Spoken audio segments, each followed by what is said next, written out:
E agora destaque internacional para você que está acompanhando o Headline News nesta tarde de sábado, agora 3 horas e 42 minutos. Hoje, o ex-presidente da China, Hu Jintao, foi retirado da cerimônia de encerramento do Congresso do Partido Comunista sem grandes explicações por parte do governo chinês. O político estava sentado à esquerda do atual líder, Xi Jinping, de quem é antecessor imediato, no palco do auditório principal do Grande Salão do Povo em Pequim. Em vídeo que circula nas redes sociais, Hu parece resistir à saída e, inclusive, à intervenção de 2 seguranças. O regime chinês não explicou o motivo dessa retirada de Hu nessa situação dessa cerimônia. E para entender um pouco melhor essa situação, a gente conversa agora com o nosso professor visitante da Universidade de Relações Exteriores da China, que sempre nos ajuda nesses assuntos internacionais, Marcos Vinícius de Freitas. Bem-vindo mais uma vez, professor. Boa tarde. Boa tarde, um prazer conversar com você. Bom, o governo, como eu acabei de dizer, não disse quais são os motivos para a retirada do antecessor de Xi Jinping nessas condições. Qual é a principal especulação a respeito disso? O que está acontecendo? Olha, nesse momento a gente falar qualquer coisa também pode até soar leviano, né? Porque vai ser mera especulação enquanto não houver a conferência de imprensa que está marcada para amanhã às 12 horas, horário de Pequim, que deve ser mais ou menos 1 da manhã, horário de Brasília, quando a nova liderança do Partido Comunista vai aí assumir e vai fazer uma conferência de imprensa muito importante. E aí provavelmente vai ser explicado qual foi a situação. Existe uma teoria conspiratória e uma que parece mais com a realidade, de que o da teoria conspiratória, de que eventualmente o Hu Jintao foi retirado dali naquele momento, porque representava uma nova liderança em ascensão, no caso do Xi Jinping, mas isso não é verdade, até porque o presidente Xi Jinping já está no poder há 10 anos e você vê ali que a reação do pessoal e até a saída dele no final e a conversa com o Li Keqiang, que é o primeiro-ministro, não parece ali nada fora do normal. E o relatório que existe, não relatório, mas o que alguns comentaram antes, gente da imprensa que estava lá, viu que aparentemente o Hu Jintao, antes desta situação, não se estava sentindo muito bem. Isso foi o relatório até de um repórter da BBC que estava presente na ocasião e que falou que tinha a impressão ali, a partir das imagens, de que o Hu Jintao não estava se sentindo bem e aparentemente o que causou surpresa foi que ele foi retirado nesse momento em razão talvez de um mal-estar ou coisa parecida, mas obviamente que não queria perder a sessão. Então, esta é a linha que eu vi a BBC adotando com relação à especulação disso. Então, até amanhã, a gente não consegue saber efetivamente o que aconteceu, mas o fato é de que o Jintao tem problemas de saúde, já é um senhor de quase 80 anos, e que provavelmente possa ter ali passado a ter um mal súbito, mas resistiu um pouco a sair. O que chama a atenção é justamente isso, né, professor? A forma como ele foi retirado do local, a forma como se deu essa saída. Mas, claro, tudo são especulações, a gente segue acompanhando tudo que vier de informação, então, a respeito dessa situação. Aproveitando que o senhor está aqui com a gente, por favor, professor, pode falar. Tudo na reunião é muito coreografado, né? Então, existe toda uma coreografia e quando pode acontecer algum problema na coreografia, é normal que eles tomem algum tipo de uma medida antecipada. Então, é por causa disso somente que eu estou vendo agora, amanhã é que a gente vai descobrir. Exatamente. Aproveitando que o senhor está aqui e com certeza acompanhou passo a passo, pena que não tão de perto, mais um congresso do Partido Comunista, o que o senhor destaca de mais um evento aqui para a gente? Olha, do que eu diria que é fundamental é que você teve aí uma validação na condução do presidente Xi Jinping, a função de secretário-geral do Partido Comunista, como líder do país, e aparentemente ele manteve ali as 3 funções mais importantes, que é líder militar, líder também do Partido Comunista, né, do secretário-geral e presidente da China.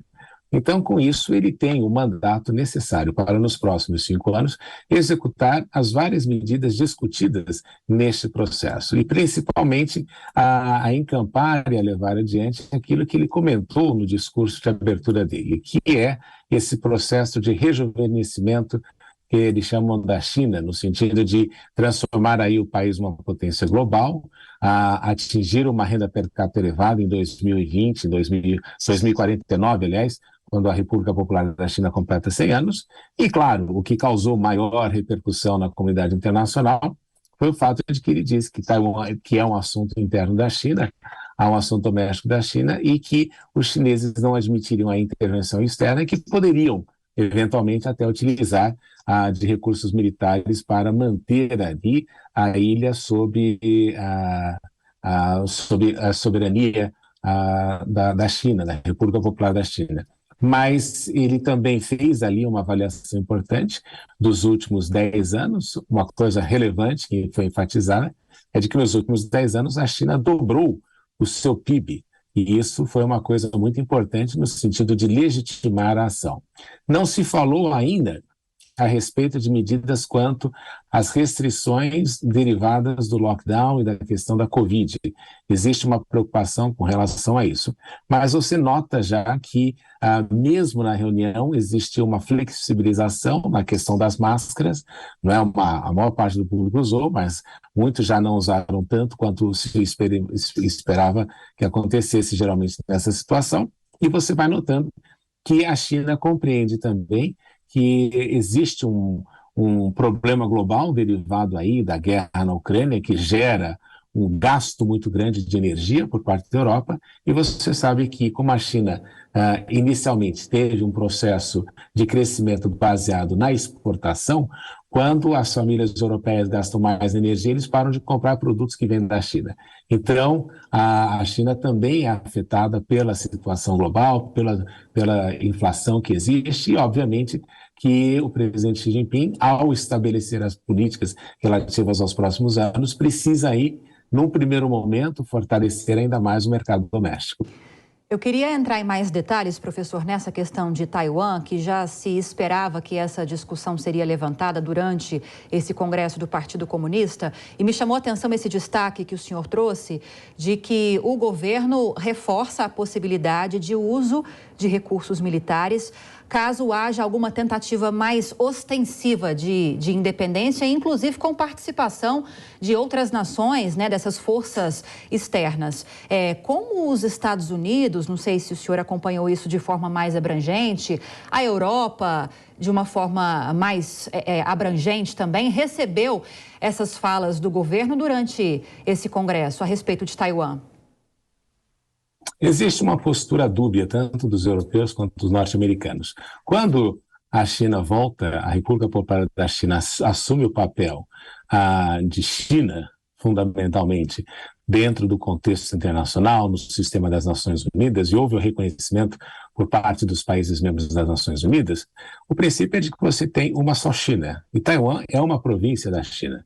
Então, isso sempre foi o que os chineses enfatizaram, porque o surgimento de Taiwan não foi uma questão de ruptura, foi um processo ali de disputa de poder entre dois grupos em que um prevaleceu e o outro decidiu fugir, mas sempre com o intento e com a intenção, com o objetivo de ter a reunificação, tanto a China continental. Então nunca foi ali esse tipo de separação como nós vemos de querer se tornar independente ou coisa parecida.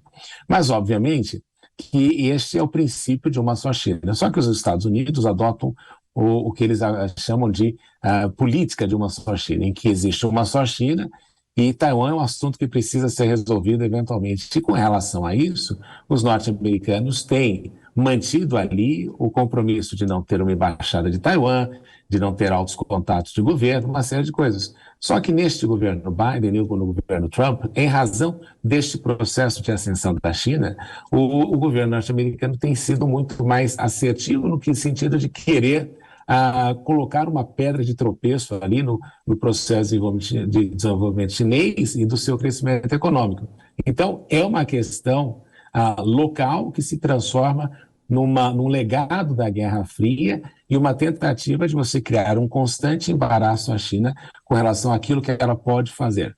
Mas é como se você tivesse ali um Estado, se o Havaí eventualmente decidisse se tornar independente, ou se houvesse algum tipo de interferência maior em qualquer país próximo ali da fronteira com os Estados Unidos. Então, globalmente falando, muita gente é a favor, não, fala de autodeterminação, vamos deixar que os taiwaneses decidam seu destino, mas eles não aplicam essa mesma métrica, por exemplo, quando você olha para a Córcega, quando você olha para a Sardenha, quando você olha para o País Basco, quando você olha para a Escócia. Então, a métrica é diferente. E como é uma questão aí política entre Estados Unidos e China, isso assume um outro viés, uma outra perspectiva. Toda certeza, tem toda razão. Pois bem, acabamos de ouvir o professor da Universidade de Relações Exteriores da China, Marcos Vinícius de Freitas, nosso convidado fiel. Obrigada, professor, pela entrevista. Bom fim de semana, boa tarde. A você também é um prazer sempre conversar com você. Estou sempre à disposição. Muito obrigada.